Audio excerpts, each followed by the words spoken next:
यार जो spacer use करते हैं उसके लिए सीधा सीधा नो है मेरी तरफ से, क्योंकि एक छोटी सी स्टडी है वो मैं आपको समझाना चाहता हूँ। जैसे मैंने अपनी गाड़ी में BP51 डाला है, तो BP51 में 2 इंच का मैंने स्पेसर डाल दिया था। इसकी वजह से मुझे क्या इशू फील हो रहा है कि गाड़ी टॉप आउट, बॉटम आउट और ट्रैवल लॉस तो दे ही रही है सस्पेंशन में, और साथ में क्या है, इसको हम जैसे फुल स्ट्रेस डाल के यूज कर रहे हैं तो इसके पिस्टन भी इनसफिशिएंट ही काम करेंगे, सफिशिएंट काम नहीं कर पाएंगे, ठीक है।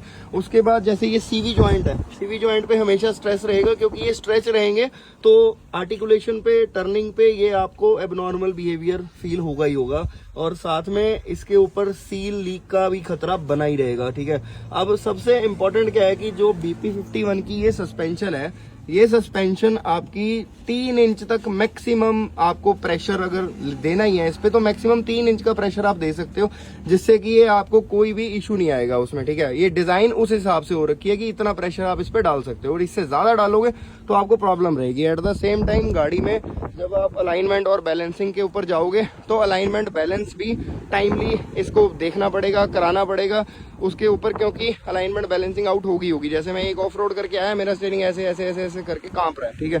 अब स्टीयरिंग इस तरह से कांप रहा है तो यार वो भी एक तरह से आप लोगों का देखा जाए तो स्टीयरिंग जियोमेट्री और अलाइनमेंट अगर हिलती है तो वो भी गाड़ी के ऊपर एक इशू ही है मेरे हिसाब से। इसलिए स्पेसर को ना यूज करने के लिए मेरी तरफ से तो नो है, सस्पेंशन में भी और एट द सेम टाइम आपकी स्टॉक में भी। अब मेरी गाड़ी में तो डिफ ड्रॉप भी डला हुआ है, ठीक है, फिर भी मैं ये फील कर रहा हूँ कि नहीं यार ये चीज़ नहीं होनी चाहिए। और साथ में पता क्या है सबसे मेन, अगर आपने डालना ही है तो 10 mm का स्पेसर आप इसमें डाल सकते हो, बट 10 mm का भी अगर ना डालो तो ज़्यादा बढ़िया है। गाड़ी की कॉयल रेटिंग हैवी हो और प्री लोड सेट करके इसको हम बढ़ा लें, इसी को हम थोड़ा सा ऊपर को कर लेंगे ना, ये ज़्यादा बेटर रहेगा, क्योंकि वो सस्पेंशन अपने हिसाब से काम करेगी। अब इसके ऊपर ये ओवर स्ट्रेस हमने जो दे दिया, इसकी वजह से गाड़ी नहीं सही चलेगी। अगर आपको ये सस्पेंशन रीबिल्ड ही करनी पड़ गई जल्दी तो क्या फ़ायदा यार, ठीक है ना। रीबिल्ड में खर्चा भी बहुत आता है, और मेरे हिसाब से आप लोग समझ गए होंगे इतनी सी बात को। बाकी अगर नहीं समझे तो लो नज़ारे भाई, अगर समझ गए हो तो भी लो नज़ारे, आपकी मर्ज़ी। मेरी अपनी गाड़ी पे मर्ज़ी, मैंने अपनी मर्ज़ी